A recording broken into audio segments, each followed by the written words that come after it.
looked at of Carly's about gaslighting? There was a folder that was found, and it goes into a lot of detail about emotional manipulation and gaslighting. And it says at the top, emotional manipulation, gaslighting, and it would define kind of what that is and the setup and how you set this up, how you do it, and then, you know, at the end of it, it signs off with a valediction that says, take advantage, happy hurting.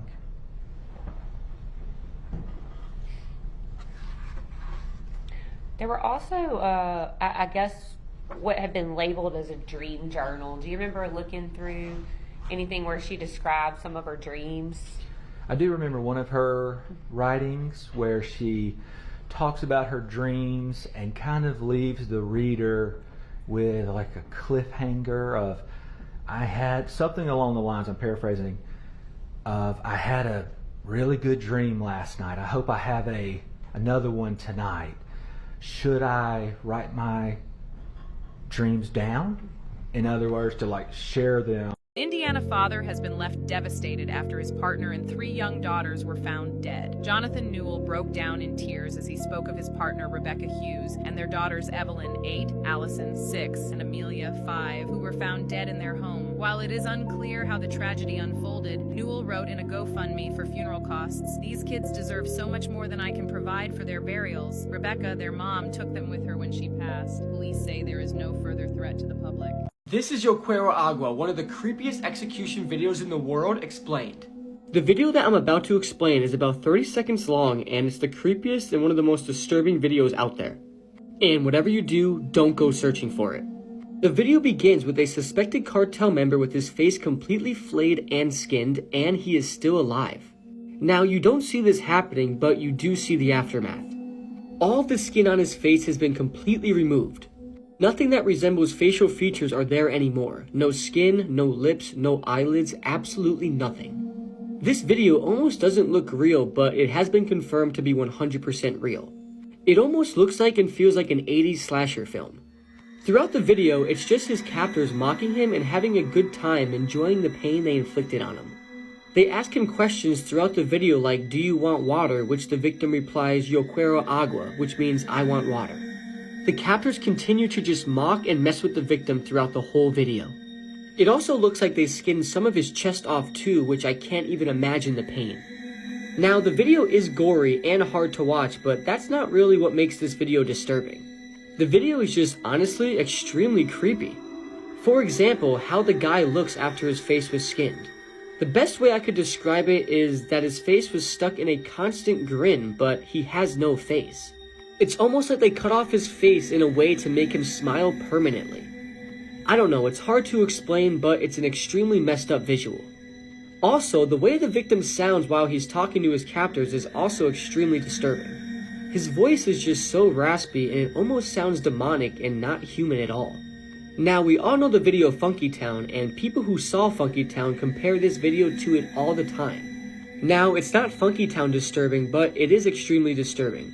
All in all, it isn't a pleasant video to look at or watch, and I urge you to never ever go searching for it.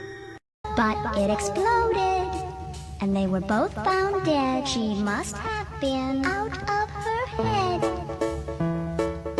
Luis Gravito, aka The Beast. Despite him being a serial killer, he was going to be released. From the years of 1992 to 1999 in Venezuela, Colombia, and Ecuador, Luis had raped a total of 200 children and took the lives of 193 of them. And that is only the confirmed amount. He confessed to taking over 221 lives, though it's believed to be up in the 300s. He targeted mainly males that lived in money-stricken neighborhoods because the less money you have, the less value authorities see in you, which is the reason why Luis was able to kill as many as he did. An investigation only started on November 15th, 1998 after they discovered a mass grave of 31 bodies. And the only reason why Luis was caught was because he drunkenly passed out on a deceased child in a sugarcane field while smoking a cigarette that caused a major fire. In the midst of the panic, he fled and left a piece of paper with his girlfriend's address. He was arrested and sentenced to 1,853 years and 9 days in prison, but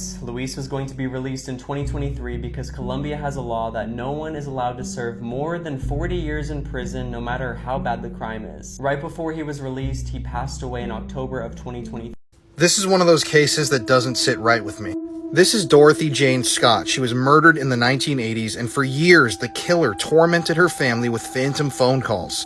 And to this day, they are still out there somewhere. So let's dive into the story. So the story of Dorothy's disappearance is really strange. On the night of May 28, 1980, Dorothy drove two of her friends to the hospital, as one of them had been bitten by a spider that night. So at the end of the hospital visit, while they were waiting to get a prescription filled, Dorothy Jane walked to go grab her car and bring it up so that the two friends could meet her outside. And once they were outside, the friends saw Dorothy's car coming towards them, but it quickly sped off and left them there. Now, they couldn't see who exactly was in the car, who was driving, because the headlights blinded them, but in a few hours, they reported her missing because they couldn't get in contact with Dorothy. And she would be missing for years. So in the months leading up to her murder, Dorothy had acquired a stalker. She had been receiving phone calls at work from a strange, unidentified male caller. And on these phone calls, this guy would tell her how much he loved her, and then he would state that he intended on killing her soon. One day, this phantom man even told Dorothy to go outside because he left a surprise on her car, and when she went outside to look, there was a single dead rose on her windshield, which is very creepy.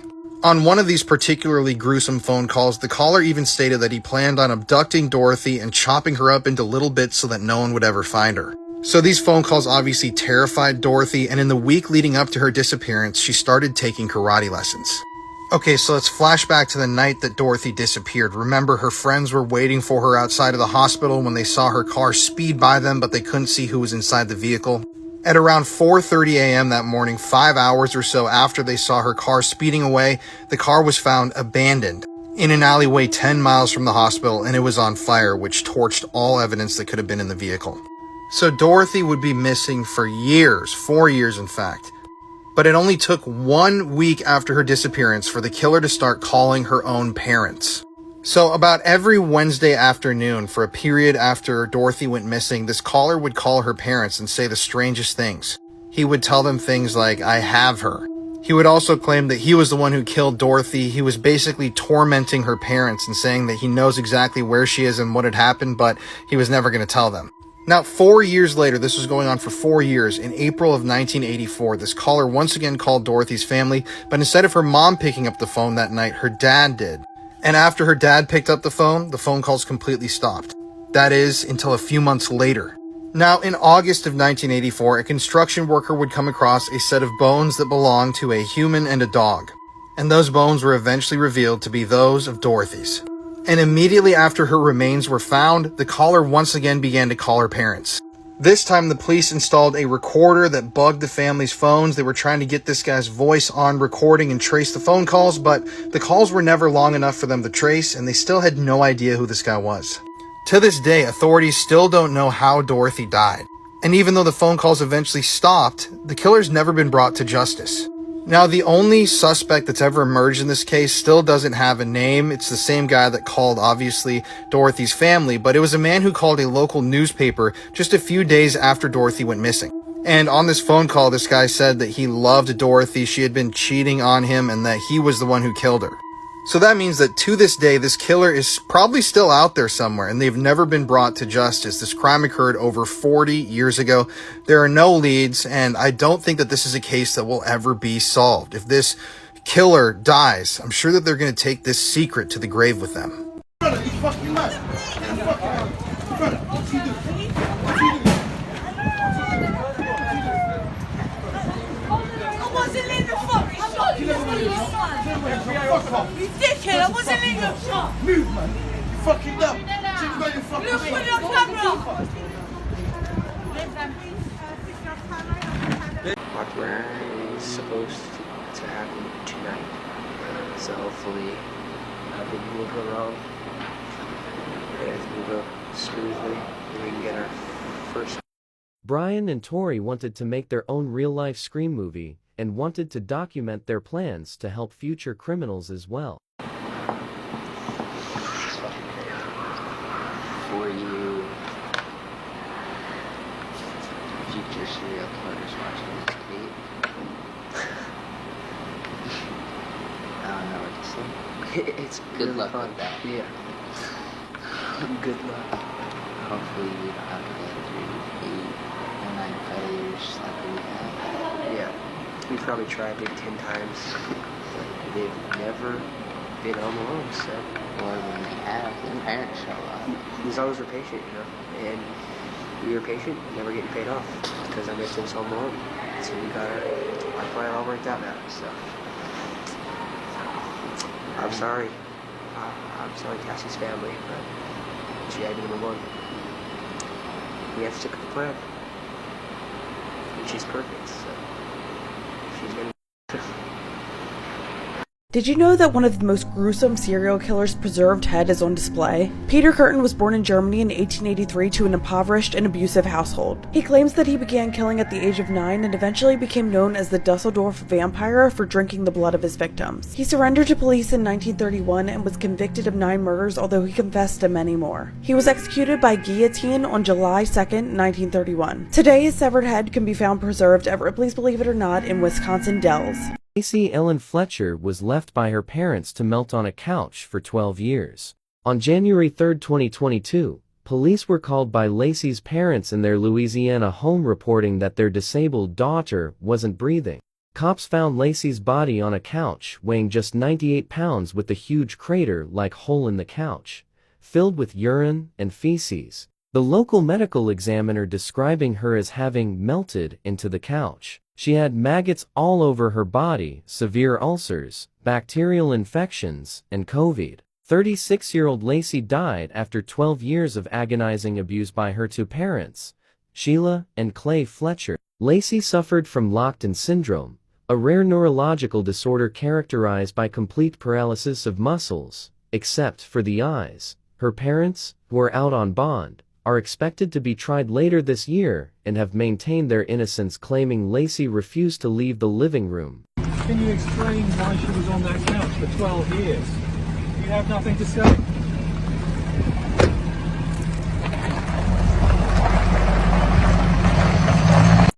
The family mysteriously disappeared in 1996 and were never found.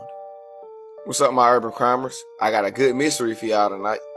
Make sure you drop a like and hit that follow button for more true crime content. Follow me on YouTube for actual crime scene footage and interviews from victims. Also tune in to my live tonight where we watch true crime stories together. Now let's get into the story. This is the very mysterious story of Everett and Lydia Thompson. They vanished from their home in 1996 along with their 2 sons, Everett Jr. and Andrew. This story takes place in Chicago, Illinois, also known to have one of the highest murder rates in U.S. history. Everett and Lydia were successful business owners in the Chicago area. They owned their own restaurant, Eat Company Pizza, and served to the thriving Chicago community. They had 2 young sons, 11-year-old Everett Jr. and 8-year-old Andrew, who they loved dearly. Lydia and her siblings inherited a home from her parents in which her family lived in. Lydia had a brother, Kenneth White, who was also living at the home. He was just released from prison on a rape conviction, and no one in the family wanted to take him in. So he was basically forced to live in the home that he inherited also. Family and friends were very unhappy about this decision. Everett's family looked at Kenneth as a freeloader, and they did not want him anywhere near their son. And only 4 months after Kenneth moved in, disaster would strike. One day, Lydia made a frantic call to police, stating that Kenneth was chasing her with an axe, and he also threatened to kill her multiple times. When police arrived, the situation had calmed down, so no reports were made. On July 5th, 1996, Eric received a frantic call from Lydia, stating that Kenneth was once again chasing her around the house with an axe and was threatening to kill her. She was so terrified that she was forced to lock herself inside a restroom. She begged Eric to come home right away and help her. Eric was also on the phone with his father when Lydia made the frantic call. He explained to his father what was happening and rushed home to help her. That would be the last time the father would hear from his son.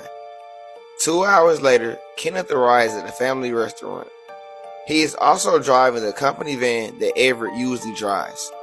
When questioned on the whereabouts of Everett, Kenneth states that he was involved in a car accident and was also arrested for it. Employees of the restaurant also stated that they noticed blood on Kenneth's white shoes. Weeks had passed and Everett's father had not heard from him. He then went to police to do a welfare check on the family. When police arrived at the home, Kenneth was there all alone. He stated that the family went to Philadelphia to visit Everett's family. But didn't Everett's family send a wellness check? Over the next few weeks, Kenneth continued to make up various stories on where the family was. Everett's family would get frustrated and eventually travel to Chicago to look for the family themselves. The employees at the restaurant told them about Kenneth's story and also told them about the blood on his shoes. Police then began a further investigation on Kenneth. They later found out that there never had been an accident and Kenneth was lying about his stories. Just trying to figure out how it took weeks for them to further investigate this man. Like, that's crazy. Everett's family would then put more pressure on authorities to find out the whereabouts of the family. They also discovered that Kenneth had forged Lydia's name on several documents, including one to sell the home. An inspector came and discovered the new owners had gutted out the entire home for new renovations. But despite all the evidence against him, charges were still never brought against Kenneth.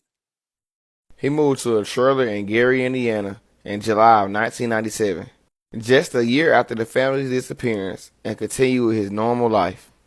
But in November of 1997, he was arrested for failing to register as a sex offender.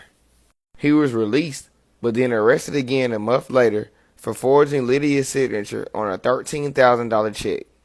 Kenneth White will go on to hang himself in his jail cell on Christmas Day in December of 1997.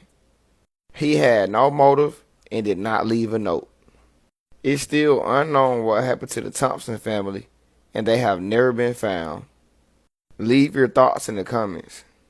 Now that was a crazy one right there, y'all. Let me know what y'all think for real in the comments. If you like this story, make sure you drop a like and hit that follow button for more true crime content.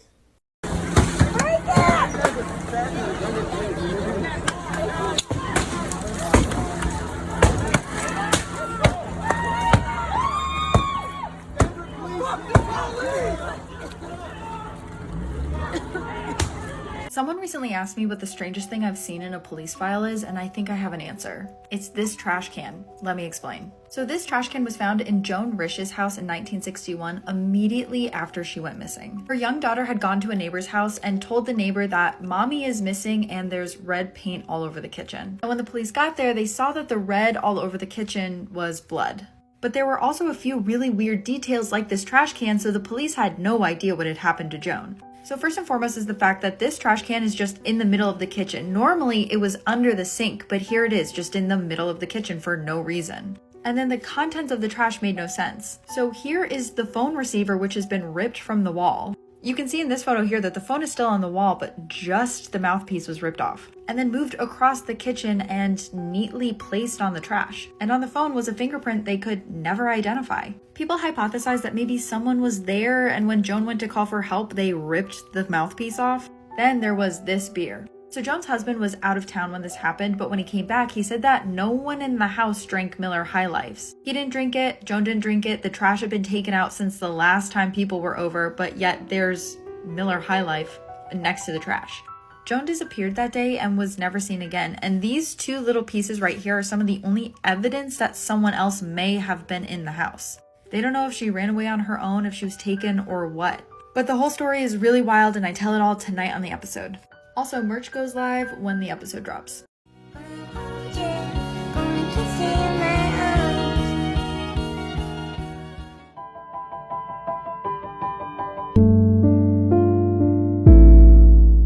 This man did the most ungodly act on Easter. Hi, my name is Ethan, and here's everything you need to know in under 1 minute. 42-year-old Steven Seppel had a wife named Cheryl and 4 adopted children. A little backstory: the Seppels were devout Catholics and painted themselves to be the picture-perfect American family. The morning of March 23, 2008, they went to church like normal as it was Easter. However, that evening, something in Steven snapped. Randomly, he picked up the baseball bat in his closet and beat his wife and 4 adopted children to death. It wasn't until the next morning that he called 911 and told them to come to his home, and as soon as he ended the call, he left. He then drove his car into a concrete barrier which unalived him instantly. Several years later, it is still unknown what caused him to do such a horrific act. If y'all haven't heard about Trellis, well, baby, let me tell y'all, because this story right here is so sick. Trellis was only 16 years old, and this all happened in 1994. So, boom, this one morning, Trellis was on her way to school. Like always, and like the whole school used to always take this little pathway to get to school. It was like a little shortcut. So this was Trellis' normal routine. But boom, this one morning, Trellis had took that path and she never even made it to school. So Trellis stayed with her auntie named Pam. So Auntie Pam like, hold on, baby, what Trellis said? Auntie Pam called the family child, and the family had did some little investigating. They went up to the school. The school said, no, Trellis never came here. And they like, for real? So they get to searching around for Trellis. Going to her friend's house, and her friend's like, no, like, we haven't seen Trellis all day. A couple days later, child, they found Trellis' body. And they said, oh my God, I don't even want to say this. Well, I can't even say it, but I'm going to tell y'all a little something what had happened. Somebody had hit her on top of the head and then R-worded her and proceeded to... And everybody like, who would do this to Trellis? Like, she was such a good kid. For years, y'all, they couldn't figure out who did this. But it was this dude who used to go around, like, R-wording people who took that path. And it was, like, victims coming out saying, like, yeah, he did that to me. And they got the DNA sample, blah, blah, blah. And they was like, okay, he did it. What if he did the same thing to Trellis? But when they did the little DNA match, all that, it wasn't a match. But he was still one of the suspects. And for years, y'all, they still haven't figured out who did this to Trellis. When I first heard this story, y'all, I was just in shock. I'm in disbelief because, like, who would do this to her? All that girl wanted to do was go to school. But yeah, y'all, that's what happened to Trellis. And don't forget to follow my backup account. This is my backup account, by the way, and yeah. The case of the Dardeen family was one that was deemed too gruesome for news stations and daytime television shows such as Oprah, and to this day, nearly 25 years later, it still remains unsolved. The family consisted of 29-year-old Russell Keith, wife Ruby Elaine, who was 30 and 7 months pregnant at the time, and their 3-year-old son, who they had named Peter. The growing family had recently moved to the small town of Ina, Illinois in 1986 and were living in a rented-out trailer near Route 37, and though this was a small town, it did not have a reputation for being the safest. During the past 2 years, this small town had experienced 15 homicides, including that of a 10-year-old girl that had recently been murdered in the area. This had left everyone in the town, including the Dardeens, on edge, and in fact, when a woman had approached the trailer asking for help one night, Keith would flat out deny her and ask her to leave the property. The family had felt so unsafe here that Keith had told his mother, Joanne Dardeen, that regardless if he had a job lined up or not, he and the family would be moving out of the small town by the end of the year. But then came the night of November 17th, 1987. Keith, who had always been described as a reliable worker, had failed to show up to work that night, and after workers and family had failed to reach either him or Elaine, they decided to contact the police. Keith's father had agreed to meet with officials at the Dardeen residence, unaware of the horrors that they were about to discover. There is a major trigger warning for the rest of this episode, but once Keith's father and officials had made their way into the household, they would discover 3 bodies that were tucked inside Keith and Elaine's bed. The bodies had belonged to that of Elaine, their 3-year-old son Peter, and the newborn infant that Elaine had given birth to during the attack. All had been found deceased in the bed. Keith's body was nowhere to be found within the house, and much to the shock of the family, this led investigators to believe him to be the prime suspect in this case. But that theory would be put to rest when just the very next day, a group of hunters would find Keith Dardeen's body about a mile away from their trailer. He had been found, shot 3 times, and then sexually mutilated. His car would also later be found right in front of the police department in that town. The town immediately began to swirl with rumors as over 30 detectives had to chase down over 1,000 leads, but unfortunately those leads really came to nothing. There was no sign of an affair, drug use or drug selling, or any type of gambling debt that the family could have had, and this went on for years until one solid lead came up, which I'll have to make in a part 2. If someone were to tell me they did not believe the human trafficking was happening in the United States, I would tell them to look into the disappearance of Johnny Gosch. Johnny Gosch was one of 3 paper boys to disappear from the same area in the 80s. Johnny's kidnapping was a planned and calculated abduction involving multiple vehicles and people. 3 years after Johnny disappeared, a $1 bill was found at a grocery store that said, "I am alive, Johnny Gosch," in Johnny's handwriting. Some people say that handwriting analysis is a junk science, but I guess you can make up your own mind on that.